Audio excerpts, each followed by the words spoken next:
Yes, no, maybe, everybody doing okay? Yes, sir. Okay, I got some stuff to hand back to y'all. What exactly was So let me go ahead and get this back. Make sure I recorded all these.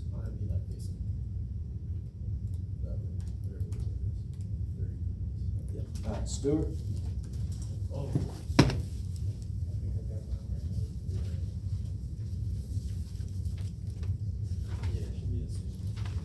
It's not here. Katrin? Yes, sir.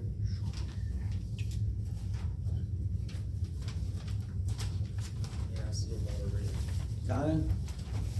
Not bad, not bad, not bad. Eric's not here. Oh, it's not mine.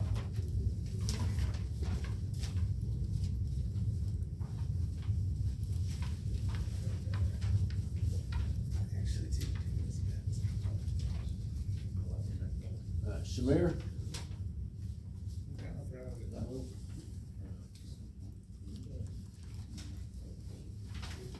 Luis?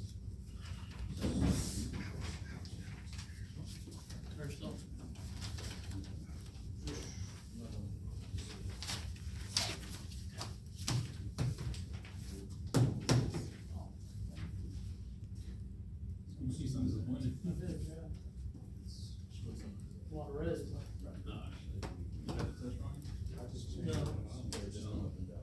Oh, is that, what was it, 915? Yeah.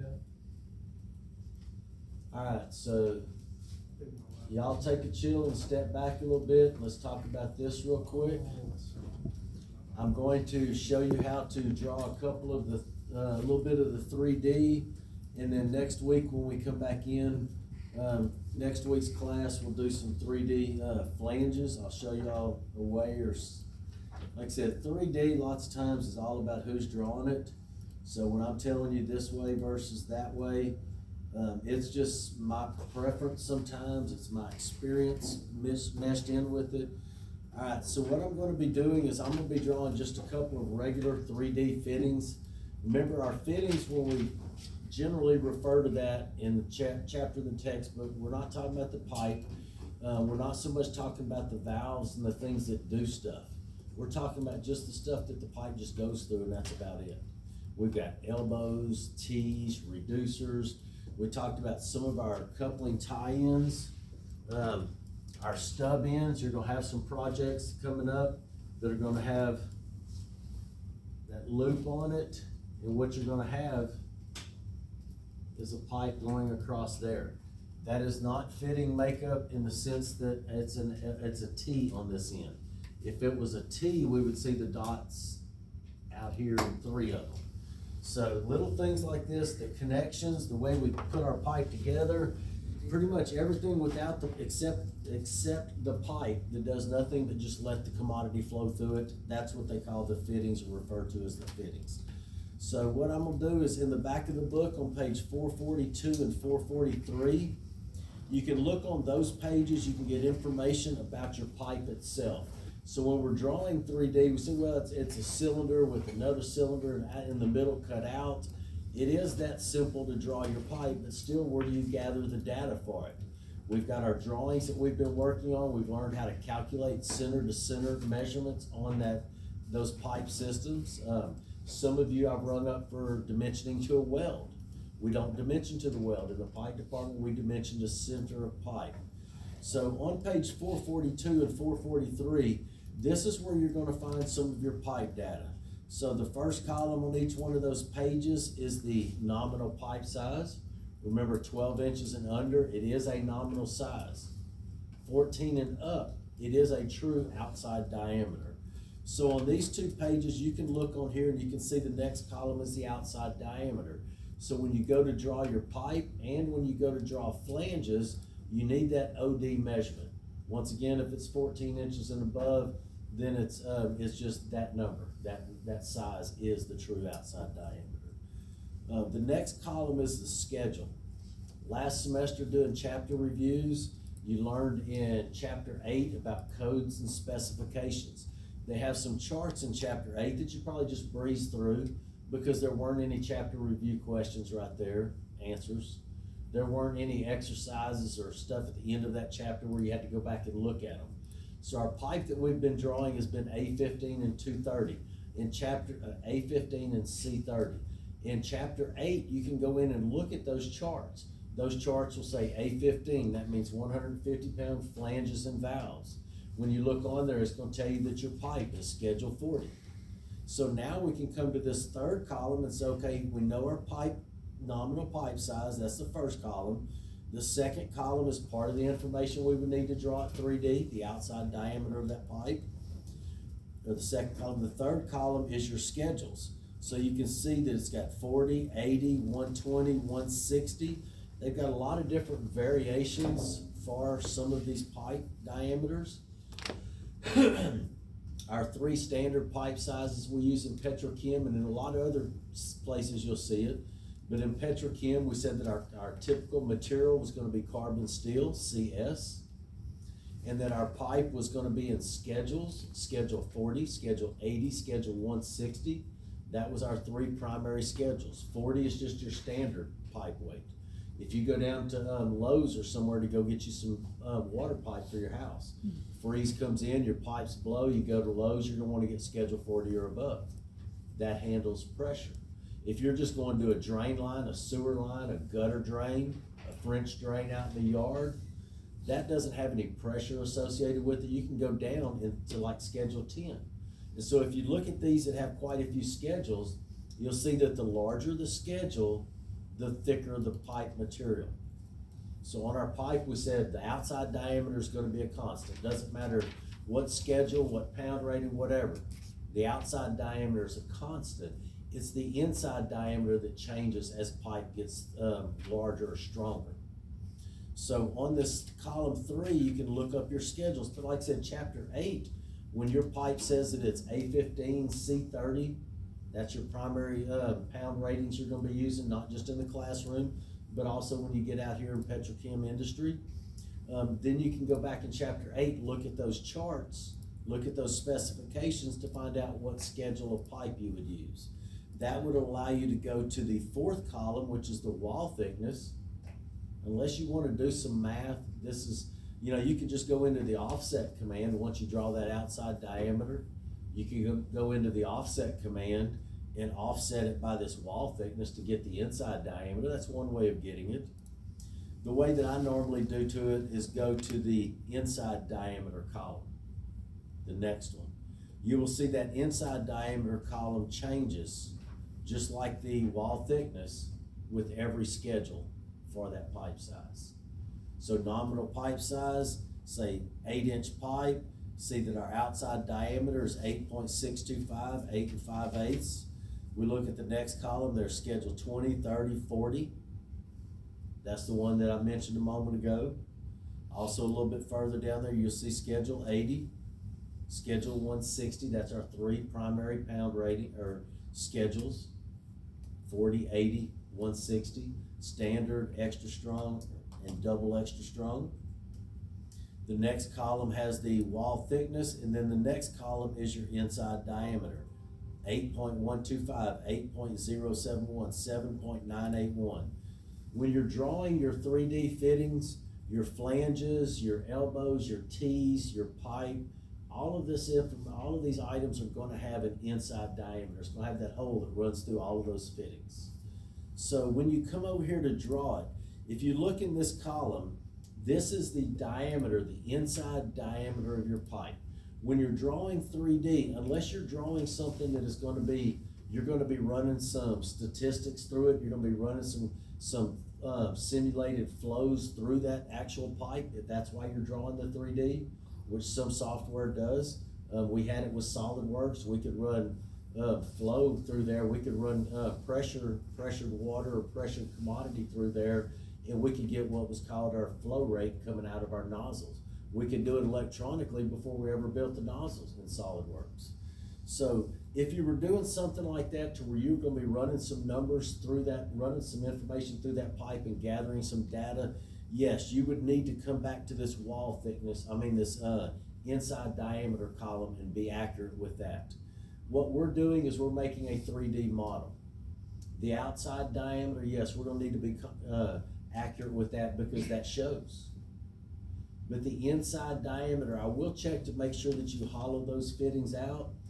But when you look at some of these numbers in here, we know that when we go into the circle command, the cylinder command, that it's gonna ask us for a radius. So we're gonna be drawing that shape, that cylindrical or circular shape quite a bit because we're drawing pipe.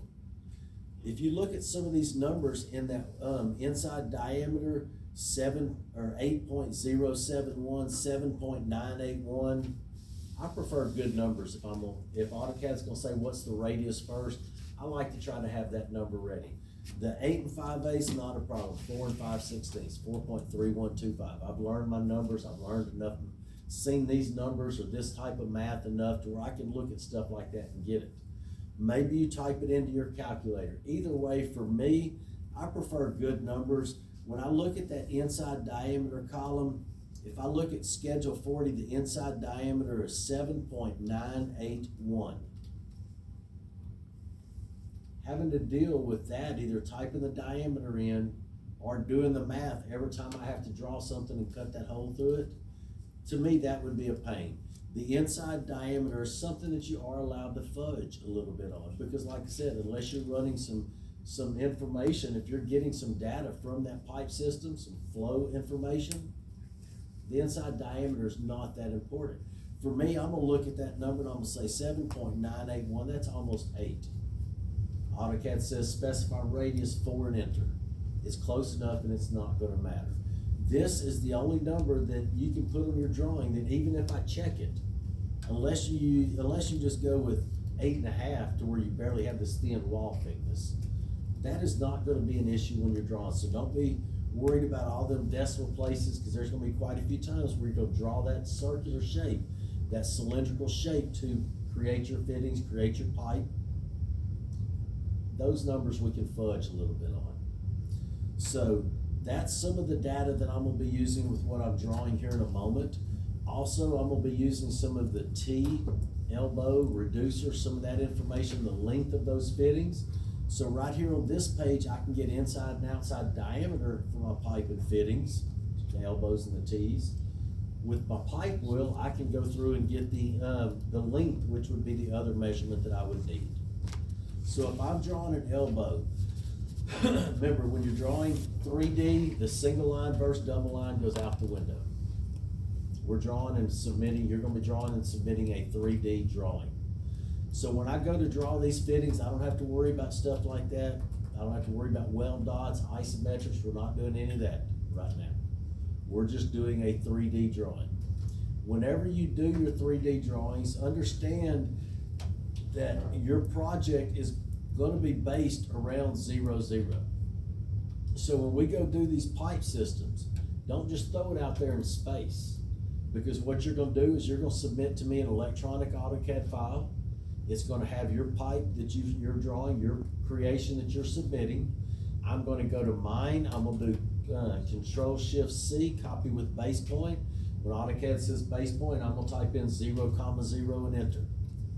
I'm gonna go over to your drawing, I'm gonna do Control-Shift-V, paste as a block. AutoCAD says specify base point, 0, 0 and enter. If my pipe does not fall right on top of yours, you're already looking at a lot of red and a lot of points off. Because everything that I have to do with that pipe, if I have to move it, if I have to rotate it, if I have to spin it in this direction, you're looking at 5-point errors for each one of those. When we're doing these electronic models, what we're doing is something similar to that glass box, chapter 10 inside that glass box, the drawings you're working off of inside that glass box over there. That's probably what we're doing if we're not running calculations based on that 3D model. We're probably doing an electronic model like that. So the vessel company says, yeah, we're gonna do this project, you're gonna pay us $2 million, cool. We're gonna submit you paper drawings, vendor data drawings. We're gonna submit you this, this, and this, and oh yeah, part of the contract is that you submit me the electronic 3D file. And they're gonna dump their 3D file into this one big drawing. It's one big master drawing. The vessel people, the pump people, the structural department, the civil department, the pipers.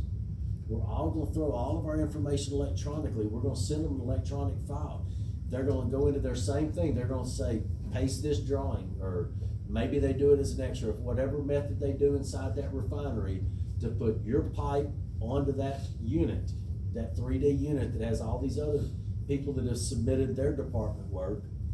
Your pipe needs to fall right in place. When they say, when it says specified base point, that person is gonna do just like I'm gonna do, 0,0, maybe 0,0,0. You don't really have to though. And then we're gonna hit enter space bar, and your pipe should drop in right there by that vessel with an 1/8 of an inch gap where the gasket's gonna go. Right into that next piece of pipe with an 1/8 of an inch gasket between the flanges. Everything should drop in there perfectly. So this is one number doing a model, something similar to this, whether it's a printed out 3D printed model like this, or just an electronic model for that customer, because it's required in a lot of projects nowadays. Either way, it should drop right into place. Mine should fall right where yours is, no rotation, no moving, nothing. So remember that, it is gonna need to be based around 0, 0. So when I start a project, however you wanna go, I'm just gonna draw some fittings first. So the first fitting I'm gonna draw, and I've got some 3D layers that I've made in my master drawing. The first thing I'm gonna do is I'm gonna draw an elbow. So I'm gonna go into one of my 3D layers. Well, actually, first I'm gonna go into my reference layer. Some of these fittings that you're gonna see me draw, I will use reference lines to draw them, and then sometimes I will keep that reference line there. What I'm doing is I'm just drawing my fittings out here, and then I will move them into place. In industry, depending on the size of the company, you may not have to draw those fittings.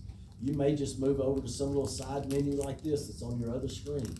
Or maybe it's over on the side like this, a little palette over there that's set to collapse, and you click and drag that elbow out into your screen and you drop it.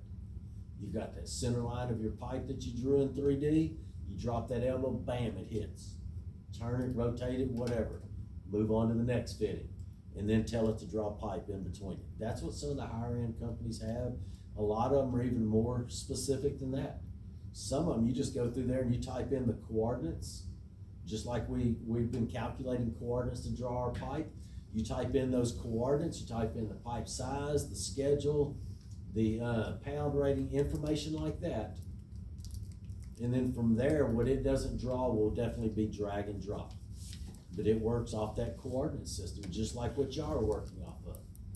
And it follows that run with that pipe. Just like I told y'all, step 1 to finding your measurements for these pipes in chapter 10 is to go through and find your coordinates at each one of those corners. In this case, in chapter 10, it was a north coordinate, a west coordinate, and an elevation. That's the key to finding the data you need to draw these pipes correctly. That will give you your center line measurements, point to point to point, and now you can go through and draw your pipe correctly. And in some companies, at that point, you stop right there and you input that data in, and it draws it. So to draw an elbow, I'm gonna go into my reference layer. Like I said, you can listen or not listen. If y'all wanna keep working, you're more than welcome to. This is how I draw. Maybe you have a better way. I go into my line command, I draw a vertical line, so I'm gonna draw the 8-inch elbow.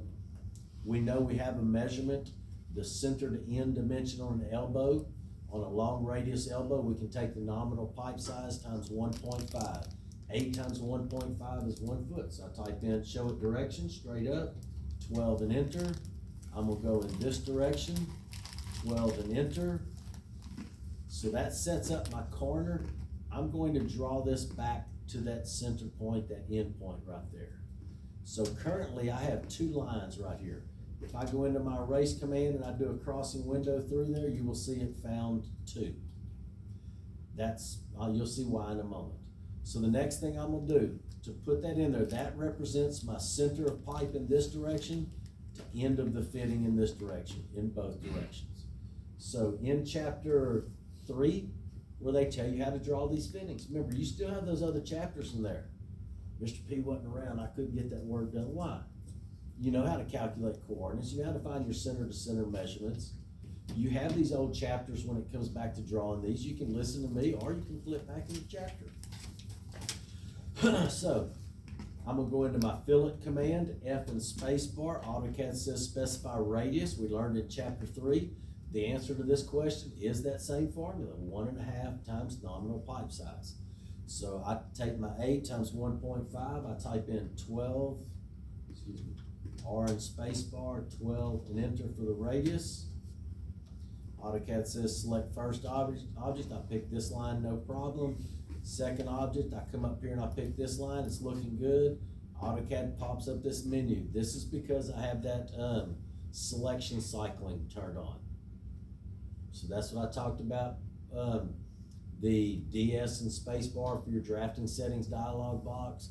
Scroll all the way down. The last menu on the right hand side of that is the selection cycling. Turn that on. That allows you to do what I just did, draw objects on top of objects, and the software will say, which one of these do you want? Because sometimes it matters which one I choose. This time it really doesn't matter, but as you hover over one of these, it changes what's normally lit up. Remember, we have graphics issues on our computers.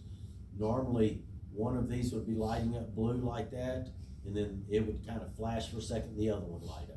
It really doesn't matter, so I'm just gonna pick one of them. Hey, Mr. P, what'd you say it was called? Do what? What'd you say that setting was called? It's the selection cycling. You type in DS and space bar, and you go all the way down to the right on these menus, and it's selection cycling, and you turn it on right there. That allows you to cycle through objects on top of objects. So here's something else with this. You don't want any 2D objects when you turn in these electronic drawings. When you do that fillet command, it doesn't leave an object per se. It doesn't leave a line. It leaves just a little dot whenever you do that fillet command. If I do a regular window around this end, you can see it found something. I do a regular window around that end, you'll see it found something. If I say M and space bar and I move them out here, I can see that little dot right there. Y'all may not be able to. No matter how much I zoom in, it stays that same little dot. It's like a node on your dimensions. Just understand that it throws that on there. Understand that in industry, that could be a problem. If you sent that in, if you submitted that drawing for them to put into that electronic model, and it's got those little dots chasing it around out there, we don't want that. I will count off points when I find stuff like that. How do I find stuff like that? Lots of times I make sure all your layers are turned on, and then I go and do a big scroll back and do a big crossing window. If I think you have stuff out there, that's what I'll do to check. If I don't think or get any implications, there might be something I don't usually check. But if I see something like a dot, I'm gonna do like that. And if it lights up like that one did a minute ago, I'm gonna zoom extents, I'm gonna scroll back, and I'm gonna do that to see if there is any 2D objects out there. Because that is a bad thing, that is points off. That can throw off that electronic insertion and that electronic model, having that stuff floating out there. Alright, so that is the center of my T. Once again, I hit my grid, I'm still drawing 2D. So now I'm gonna go ahead and change to one of my 3D layers. I'm gonna go with my red one, my object 2, so that when I do put it in color, it'll be a different color than my reference. To create this 3D object, I'm gonna type in a couple of circles, draw a couple of circles over here. One of them is gonna represent my outside diameter, which we said was 8 5/8, 4.3125. Another one for our inside diameter. These do need to be concentric. We said our inside diameter, we're gonna round it up just a little bit to 8, so I'll type in 4 and enter for the radius. Whenever you're drawing these fittings like the sweep command and some of the other commands I'm gonna be using, it will take these 2D profiles and they will be incorporated into the 3D object. In other words, they're not gonna be there. So before I go any further and do something with it, I always take my OD and my ID and I make some copies out here.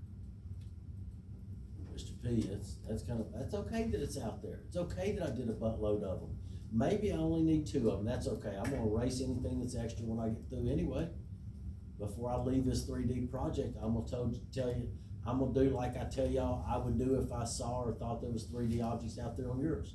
I'm gonna turn all the layers on, scroll my mouse wheel out, and then do a zoom extents. I'm gonna find any of that extra stuff that I need to get rid of.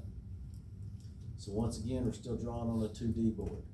I'm gonna go ahead and switch to my 3D menu. So I come down here to my workspace switching, expand that, select 3D modeling. Don't do the tricycle on the training wheels on the tricycle, and do 3D, what was it, 3D basics, yeah, don't do that one. Y'all can learn the buttons and see the ones y'all need to, trust me. Alright, so I've got my circles out here, so to make the next stage of that elbow, I'm going to use my sweep command. That sweeps a shape along a path. AutoCAD says select objects to sweep. I want to sweep a pair of these circles. That's the objects that I want to take through that shape. Whether it's a piece of pipe, an elbow, a T, a reducer, that's what I'm gonna sweep through that object. So I select those two and hit enter. So I'm just doing some stuff from y'all's intermediate CAD class. That's why I say if y'all want to go ahead and work on other stuff, you're more than welcome to. Did y'all have any new assignments last week? Y'all didn't then. So y'all really shouldn't have anything to work on. I should take over your computers probably, huh? No, but I can say I'm gonna be kind of rough on you if you come ask me questions about this stuff. Alright, so yes, like I said, this is all just intermediate CAD stuff. Y'all have all seen this before, so I'm just doing specific fittings and how that stuff applies to these particular fittings. Alright, so now I've got these two. If you want to switch, if you feel better going to wireframe versus 3D when you're doing it, like I said, I've got my object selection cycling. You'll be able to see it a little bit better when I do it with the 3D. So when I go to the subtract command, I can come right here and pick where I know is on top of both of those 3D objects. Once again, with selection cycling turned on, I can hover over one versus the other, and it'll show me which one. That might be why I didn't see it with the line a while ago, but I don't think that was it. So you can see which one you're selecting. So with the subtract command, the first prompt is what you want to subtract from. That's the outside diameter. I'm gonna select that one and hit enter or space bar. Now AutoCAD says, what do you want to subtract? Once again, I'm gonna come up here to where I can get both of them to light up. Pick their selection cycling. I can hover over it and say, okay, it's this one right here that I want to select out. That selection cycling greatly increased my output of 3D, because previously I would have had to go through there and switch it to 2D wireframe, and then I would have had to spin it around because possibly I had something in the background that was confusing when I was looking at it in 2D.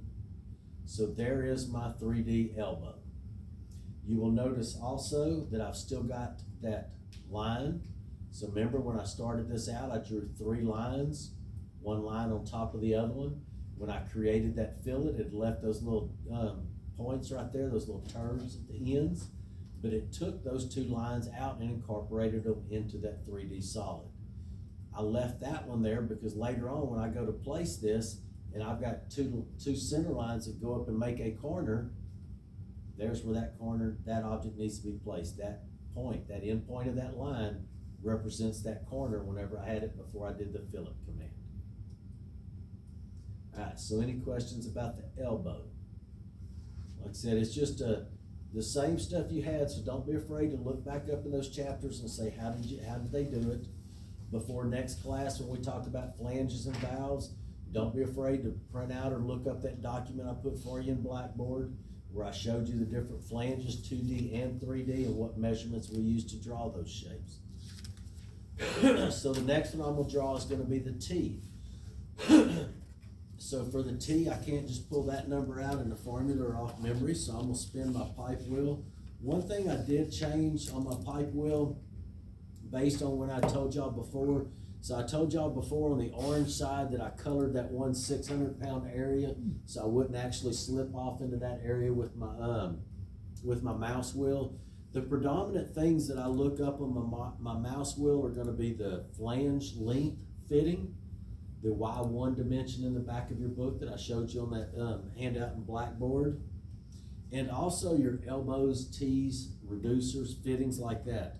So the elbows, I don't look those up because once again, we use the formula for that.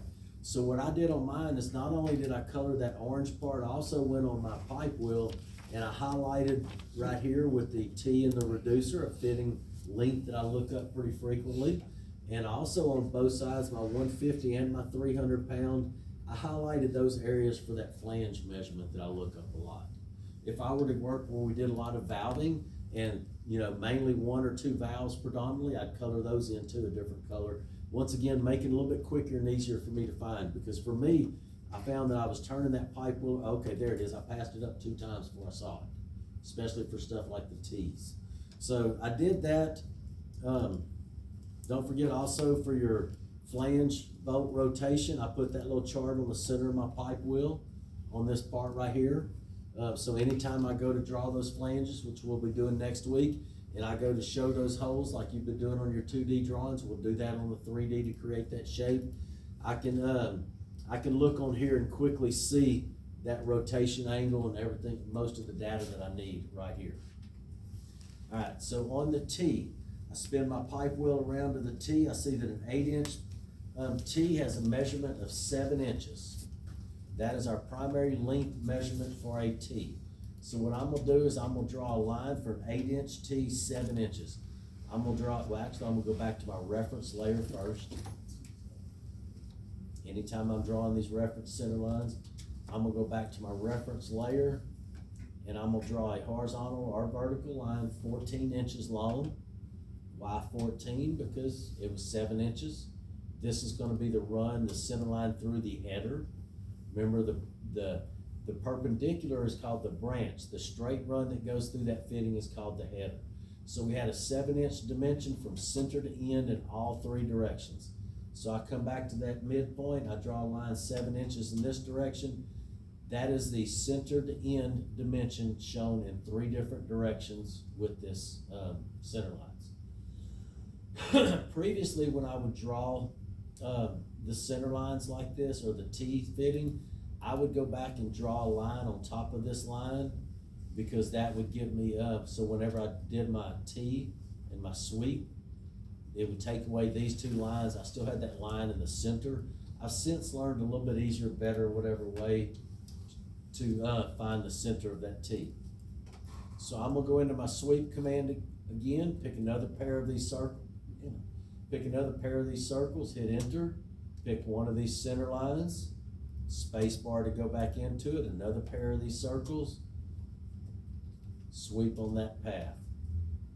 So I've got my 3D shape drawn, but just like that T, we do have to hollow these fittings out, even though they're going into a 3D model. If we knew that that was our final output, we probably wouldn't have to go through and hollow them out, because I've told you that I will be checking to make sure that you do. Yes, you do have to hollow those out. So to hollow this one out, there is a right and a wrong way. I'm gonna hit F7 to clear my grid for a moment. So if I go into my subtract command, I'm gonna rotate it a little bit so I can easily select this one without having to do the cycling. So, we can do that by rotating it, but still that inside's gonna be hard to select.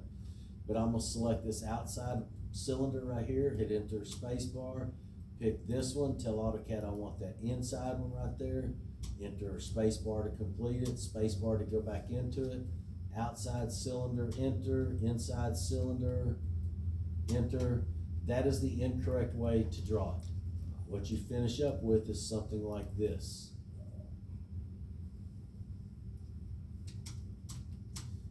Subtract it all in one command. So when I go into the subtract command, I'm gonna tell AutoCAD to subtract from this outside diameter and this outside diameter. Enter space bar, AutoCAD says, what do you want me to subtract? I'm gonna say this inside diameter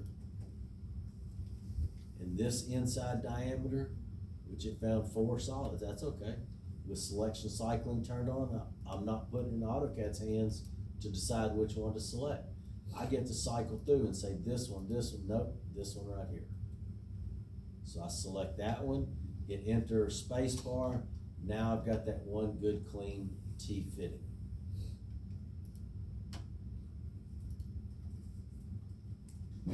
Any questions about the T? Reducer is a little bit more difficult. I'm gonna go ahead and hit F7 to kill my grid for a second. I'm gonna say that I've got a 14 by 10 reducer. Let me see if they have one of those even. Yeah, I don't know if they do or not, but yep, they got a 14 by 10. All right, so what I'm gonna do, I've already got 14 by 8 is what I wanted. Yep, there's a 14 by 8. So I've already got my circles for my 8-inch inside and outside diameter drawn. I'm gonna draw some circles for my 14-inch up here. So I'm gonna go ahead and go back to my 3D layer, which I forgot to on this one, so I could select it and go ahead and change it to my 3D layer.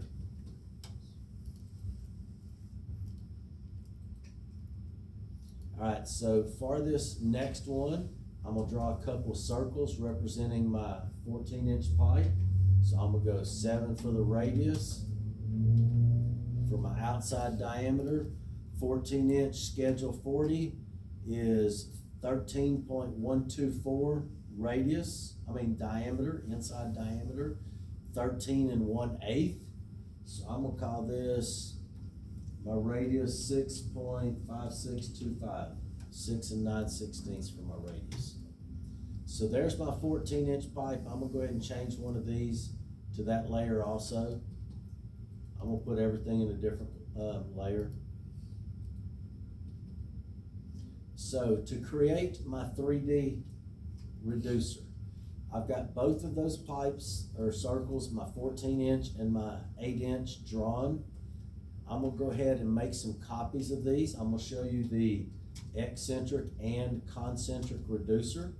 So once again, all of those are still drawn flat on my XY plane. So for the, I'm gonna go ahead and hit F7 to clear it. For the concentric reducer, concentric says they share the same common center point. So I'm gonna select these two circles and move them over to this one's center point. Now I've got 4 concentric circles right there, all on the same XY plane. So a 14/8 reducer, that is set up for a concentric reducer. Now I'm gonna come over here and I'm gonna move these. An eccentric reducer, I go to my pipe wheel. On the yellow side of my pipe wheel, I've got a chart right here in the center for your eccentric reducer. What this does, this chart does, we know that an eccentric reducer, it can be flat on top, flat on bottom, flat on the side, but we know it always has a flat side. We know that that fitting has an offset center line from end to end. For this measurement right here, to see what that offset distance is, we can go to our pipe wheel. Right here on the yellow side of your pipe wheel, you've got a little chart right here. So I've got my piping selector, here's the chart. I look on my chart, I see that an eccentric reducer 14/8 has a 2 5/8 inch offset.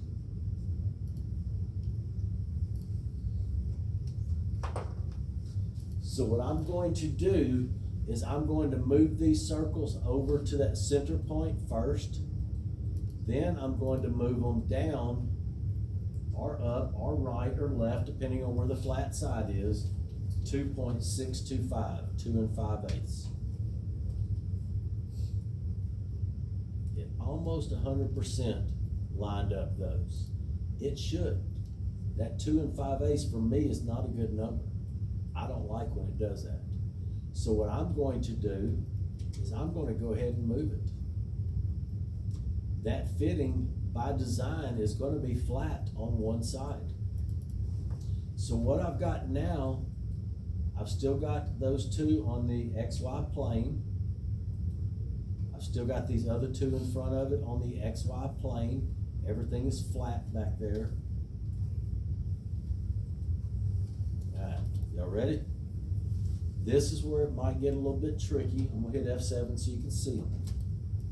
So on my pipe wheel, if I turn to the reducer, remember we always use it, the length of that fitting is always based on the larger diameter. If I turn to my reducers and I look up the 14-inch reducer, the larger diameter, the measurement, the length of that fitting is 13 inches. What I am going to do, and there's multiple ways, I'll show you 2 ways that you can do it. I'm gonna go into the move command, I'm gonna select these 2 circles, my smaller circles. I'm gonna hit F7 and I'm gonna roll this up a little bit. I select those 2 inside circles, I'm gonna hit enter to tell AutoCAD that's all I want to move. AutoCAD says specify base point, I'm gonna get the inside, the center of those 2 circles. AutoCAD says specify a second point. I'm gonna tell AutoCAD you're at that point, go 0 left or right, comma 0 up or down, comma 13 in the Z direction.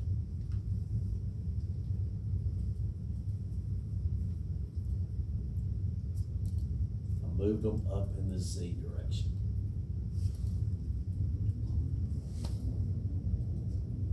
In my opinion, that's not the easiest way. Just like I moved those circles, we know that circles have a grip. The center, we don't have to go into the move command.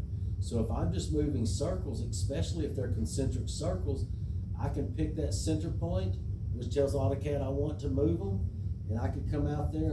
I just moved it away so I could get it off of that point.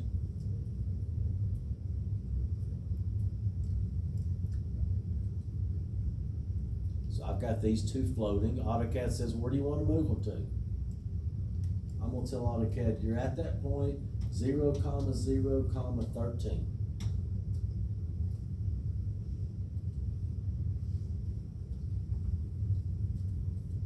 So moving those objects in 3D, if you're struggling with the 3D world, a lot of it is a mindset.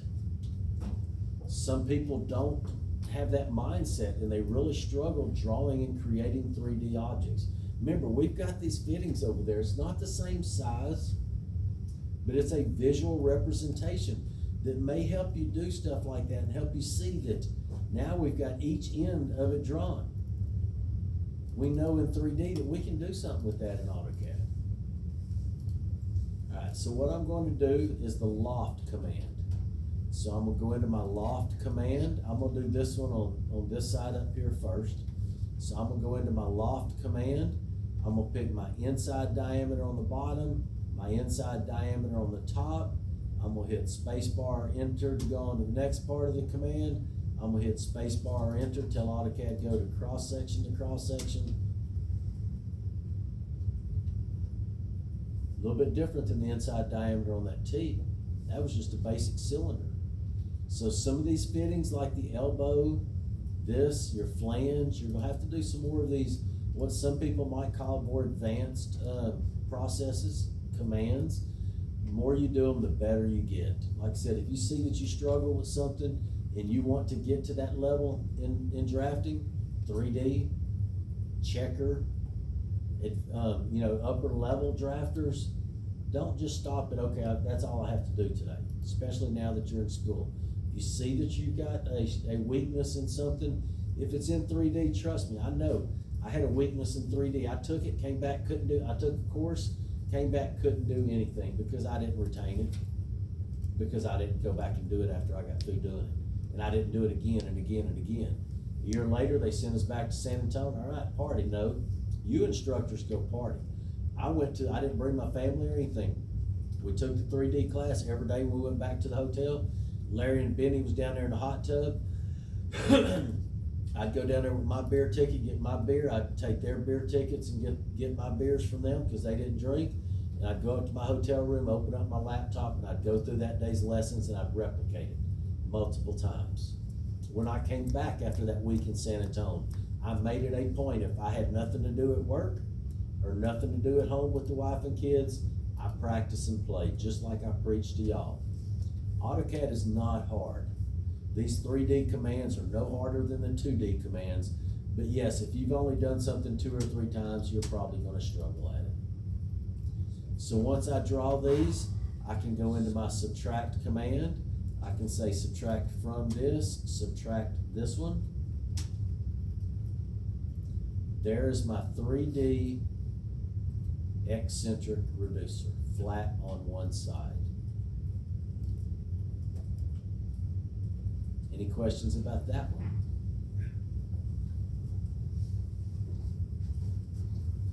All right, now I'm gonna do the concentric one. Same thing, I'm gonna go into my loft command.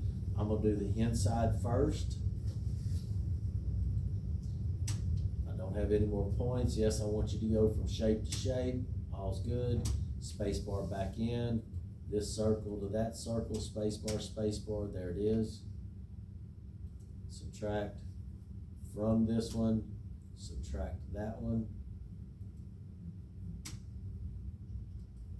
there's my 3D concentric reducer. Concentric and eccentric.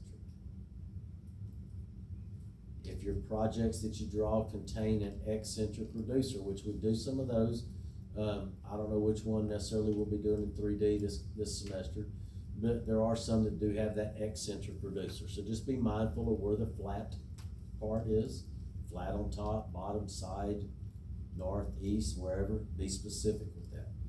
All right, so any questions on your reducers? All right, for your pipe, so those coordinates that you've been calculating, I'm gonna go through and open up one of your pipes, one of your pipe drawings that you've done in here, and pull some numbers from it. Y'all did pipe number 2. Oh, also, next week is the last week to submit anything that is past due. Did everybody hear that? Next, Yes, sir. Mr. Spooner, did you hear that? Next week is the last week to submit past due work. Some of you have dug a hole that it's gonna be hard for you to dig back out of. At some point, you just gotta cut your losses, turn in what you have, take a 0 if you've just been sitting on your hands for weeks. It's time to move on with some of those grades. So what I've got here is pipe number 2 that you did. I'm gonna do a screenshot of this and pull it over to my other screen so I can look at those coordinates. So when I go to draw that pipe, once again, my pipe started, where's my cursor? Down here, I've got one end at 28 foot north, 28, 8 1/8 west, 102 foot 3 elevation. Here's the other end of it, my coordinates I found, 44.2, 33.6, 103.10, and 5/8. I've got my elbows for those 2 elbow coordinates that I found. I'm gonna use that data to draw this pipe center line in 3D. Up here on the top, we've got a north, south, east, and west. So when we've been drawing using X and Y direction was north, negative Y is south. X direction is east, negative X is west. Up is Z, down is negative Z. So when I'm typing these coordinates in, I'm not gonna type north 28 foot 0. I'm not gonna type west 30 foot 3 3/4. I'm gonna type it in X comma Y comma Z coordinates. Based on that I just told you, your view cube up here, this will tell you X and negative X, Y and negative Y. We know we've been drawing up and down. We can just look up here and see how that translates to our north, south, east, west. And then up and down is your Z and negative Z. So I'm gonna go into my polyline, my 3D polyline. So you do have one of those up here. Don't just use your regular polyline. It does not draw elevations. It does not draw in the Z direction. You can type in 3D POL, I think is the alias, but I just click the button. So when I click that button and AutoCAD says specify first point, I'm gonna look over here and it says, all right, this end, nozzle N1, the X coordinate was west, so it's negative 28 foot 8.125, comma, my Y coordinate was north, so it's a positive 28 foot, comma, my Z coordinate is a positive 102 foot 3 inches. So I typed that data in X, Y, Z format, 3D polyline. I hit enter. AutoCAD started drawing somewhere. Not worried about it. I'm not gonna touch my cursor, my mouse. I don't need to. I just let it draw. I'm inputting all these points. There is no reason for me to go through and start showing my mouse and moving my mouse around. Trust your tool, and if you've got the numbers right, it will do it. So the next corner was at west, so it's negative 30 foot 3.75, comma, north, so it's positive 28 feet, comma, elevation is still the same, positive 102 foot 3, and enter. I'm not doing the @ symbol. These are absolute coordinates. They're based on AutoCAD 0, 0, 0. My next corner west, so it's negative 30 foot 3.75, comma, north, so it's positive 44 foot 2, comma, up, so it's positive 102 foot 3, and enter. My next point, negative 33 foot 6, comma, 44 foot 2, comma, 102 foot 3.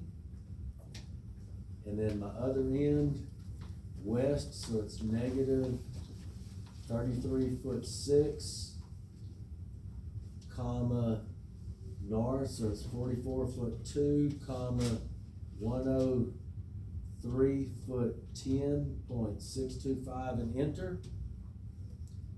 All of them took good. It seems like I didn't get any errors down here.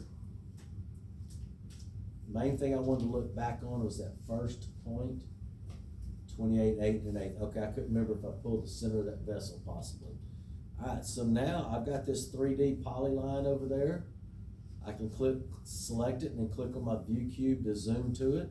If I spin it around, here's my grid, F7, way down there, 102 feet below me. Actually, it looks like it drew below it.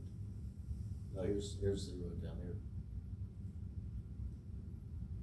So there's my pipe system up there. Now I can go back to my elbow, so I'm gonna hit F7. I'm gonna come over here to my elbow, and I'm gonna say copy. I'm gonna pick that elbow, I'm gonna pick that end point. I'm gonna come back up to my pipe. I'm gonna say there's a corner there, there's a corner there, there's a corner there, and enter. Normally, I would do this in my reference command, just like the other 2D objects. You can draw your center line on there, but you don't want it on your final output. So make sure you erase all 2D or linear objects like this is included. Your center line for that pipe, if you draw that, is included. So now I'm gonna hit F7. I can look over here and say, okay, I need to rotate this one, RO and space bar. So by having that end point on that line over there, I was able to very quickly copy that object over here to that end point. So I said, okay, I need to rotate that one. Let me go check this one. I need to rotate this one. So I can rotate it like using my cursor. I can type it in, 90 and enter, whatever method you feel better. See, you can see over here, I've got that end point. I could use that to put my flange on there. I come back over here to this elbow. It needs to be rotated from this position. I need to take that object and be able to look in there and rotate it up. What I'm gonna do is I'm going to erase this one on this side first. Couldn't you do hide element? They're all in the same layer, yeah, but this is how I do it. Okay. I'm gonna show you another way in case you don't know this way. So I need to rotate that object up. Once again, for the 2D, I don't do the 3D rotating the gizmos, you're more than welcome to. What I do is I say, okay, I'm looking at it on my screen like a knob. If I wanted to turn that up 90 degrees, this is the position I need to look at it. So I can come up here and use my base command. Now I'm gonna go ahead and roll it up. I'm gonna go in, so I've got my grid rotate, I should turn that on first. I go into my rotate command, I select that object, I can go up there and pick that end point, but I can also pick this one. I want to rotate it clockwise, so it's -90 and enter. The reason I could use that end point is because it was running straight through the center in this position, just like that knob would be. Like I said, you're more than welcome to do the 3D gizmos. Too much stuff on the screen for me is why I usually don't do it. So now I can go oops and put that other elbow back in to draw the pipe between these two fittings. So I'm already in this direction. What I'm gonna do is I'm gonna draw a pipe from that fitting to that fitting. So like I said, the first thing I need to do is make sure I'm looking straight on there so that when I go into my cylinder command, I've got that cylinder coming straight up towards me. So I've got my grid, my X, Y, and everything in the correct position. I'm gonna roll them up a little bit. Once again, however you draw it is up to you. This is not a here's how to draw 3D class. This is here's how I draw 3D fittings. So I can go into my cylinder command. I'm gonna draw my inside diameter first. I'm gonna switch to another layer. Cylinder command, AutoCAD says specify center, shift right click, center this circle. I'm gonna draw my inside diameter first so I can move straight out to that quadrant. AutoCAD says specify height, I'm just gonna drag it way out the end. Gonna be subtracting it anyway, it's not gonna hurt me. Space bar to go back in, once again, shift right click. I do a lot of forcing object snap points on AutoCAD. Center there. Now I want to do my outside diameter. I go out here to this outside quadrant. AutoCAD says specify height. I'm gonna go straight down here to this outside quadrant. Now I've got two cylinders right there. Once again, if you feel you want or need to go into 2D, you can. One way you could make it easier would be to move that out of the way. So I can say move that 12 and enter, and after I get through doing what I need to do right here, I can just move it back 12 and enter, because I moved it straight to the side a set distance. I can move it back a set distance, but we don't have to do that. I can go into my subtract command. I can pick that object. What do you want to subtract from? I pick that and hit enter. Because I drew this out long, because I knew it was going to be subtracted, I didn't have to draw it a set exact length. That would have just made it harder to subtract it. I can stretch it way out the end and select it, hit enter space bar.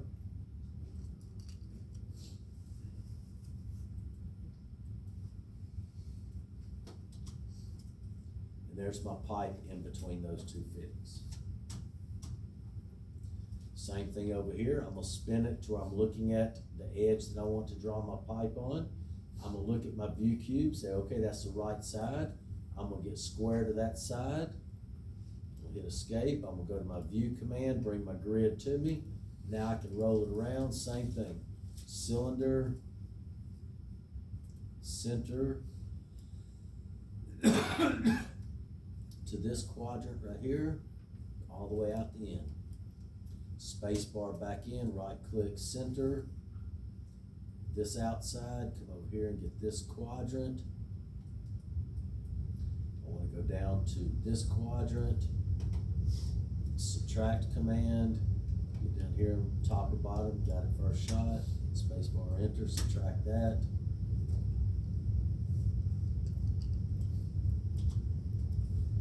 There's my pipe running between those two fittings.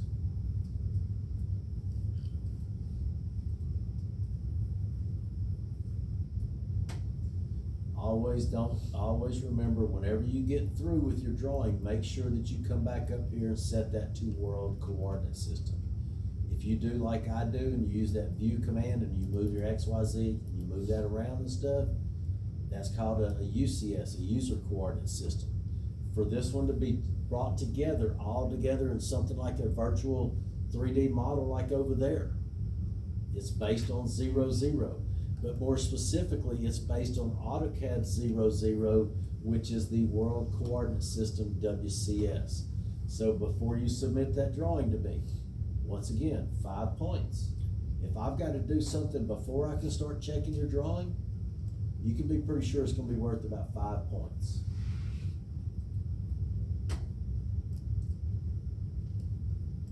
So now my WCS is set. I'm in the right location based on 0, 0. I can erase all those objects. I can come over here and erase that center line. Now all I've got is my 3D objects. I want to check to make sure all based around 0, 0 out in space. North, west, and vertically up from AutoCAD's 0, 0 down here. AutoCAD's World Coordinate System 0, 0, 0. Alright, any question on today's little pipe 3D tutorial? Alright, so last week I told y'all ahead of time what your next assignment was going to be. It is pipe number 6. So that is due next week. That's it for this week. Have a good evening.